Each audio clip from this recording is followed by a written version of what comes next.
Hello, Chitralahari వంటి సినిమాలతో హీరోయిన్గా అలరించిన కళ్యాణి ప్రియదర్శన్ అందరికీ సుపరిచితమే. ప్రేమలు, అలప్పుజ జింఖానా వంటి సినిమాలతో తెలుగు ప్రేక్షకులకు దగ్గరయ్యాడు నస్రిన్. వీరి కాంబినేషన్లో first Indian female super hero film కొత్త లోక చాప్టర్ 1 చంద్ర. దుల్కర్ సల్మాన్ ఈ చిత్రాన్ని నిర్మించారు.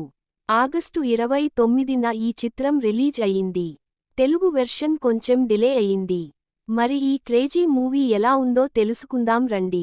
కథ: చంద్ర అలియాస్ నీలా, కళ్యాణి ప్రియదర్శన్ ఓ రెస్టారెంట్లో పనిచేస్తూ ఉంటుంది.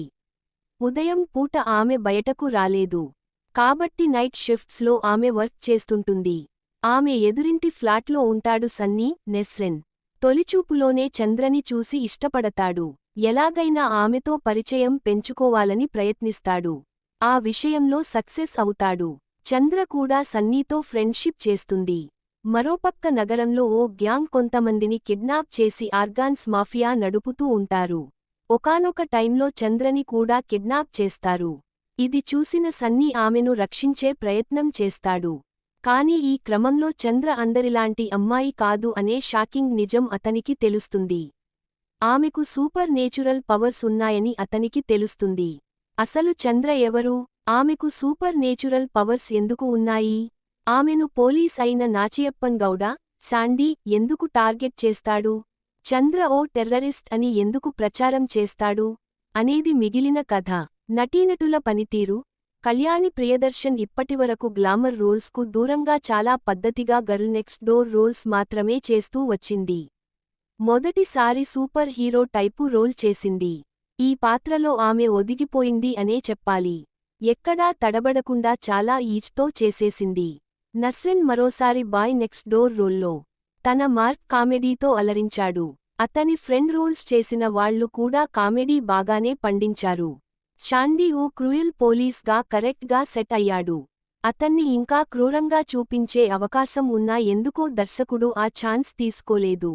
అతిథి పాత్రలో టోవినో థామస్ మెప్పిస్తాడు. దుల్కర్ సల్మాన్ కూడా చిన్న గెస్ట్ రోల్ చేశాడు. మిగతా వాళ్లు తమ పాత్రల పరిధి మేరకు బాగానే చేశారు.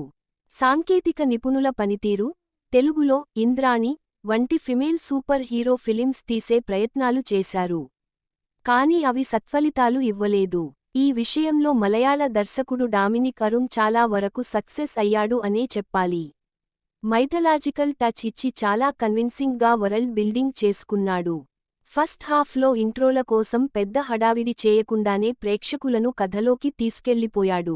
ఆ తర్వాత హీరో పాత్రతో కామెడీ పండించి, ఆ వెంటనే హీరోయిన్కి పడాల్సిన ఎలివేషన్ సీన్లు బాగానే తీసుకొచ్చాడు. ప్రీ ఇంటర్వెల్ బ్యాంగ్లో ఫ్లాష్ బ్యాక్ ఎపిసోడ్తో ప్రజెంట్ ట్రాక్ను ముడిపెట్టిన విధానం కూడా టార్గెటెడ్ ఆడియన్స్కు గూజ్ బంప్స్ తెప్పిస్తుంది. అలా ఫస్ట్ హాఫ్ కే సినిమాని ఎక్కడికో తీసుకెళ్లి కూర్చోబెట్టాడు దర్శకుడు. అయితే ఆ మ్యాజిక్ను సెకండాఫ్లో రిపీట్ చేయలేకపోయాడు అనే చెప్పాలి. సెకండాఫ్ స్టార్టింగ్ స్లోగా వెళ్లినా పర్వాలేదు అనిపిస్తుంది.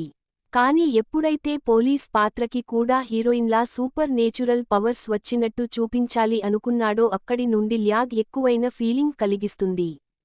క్లైమాక్స్ కూడా హడావిడిగా ముగుస్తుంది. కానీ సెకండ్ పార్ట్ పై ఎంత క్యూరియాసిటీ పెంచేలా అయితే సినిమాకి ఎండింగ్ ఇవ్వలేకపోయారు అనే చెప్పాలి. ఇక నిర్మాణ విలువలు బాగున్నాయి. జైక్స్ బిజోయ్ సమకూర్చిన నేపథ్య సంగీతం బాగానే ఉంది. కానీ కొన్ని ట్యూన్స్ ఎక్కడో విన్నట్టు అనిపిస్తాయి. విశ్లేషణ: కొత్త లోక చాప్టర్ 1 చంద్ర ఇంట్రెస్టింగ్గా మొదలవుతుంది. ఫస్ట్ హాఫ్ మంచి సంతృప్తినిస్తుంది. కానీ సెకండాఫ్ మాత్రం ఫస్ట్ హాఫ్ను మ్యాచ్ చేయలేకపోయింది అని చెప్పాలి. అయితే ఈ వీకెండ్కు ఒకసారి ఖచ్చితంగా థియేటర్లలో ట్రై చేసే విధంగానే ఉంది.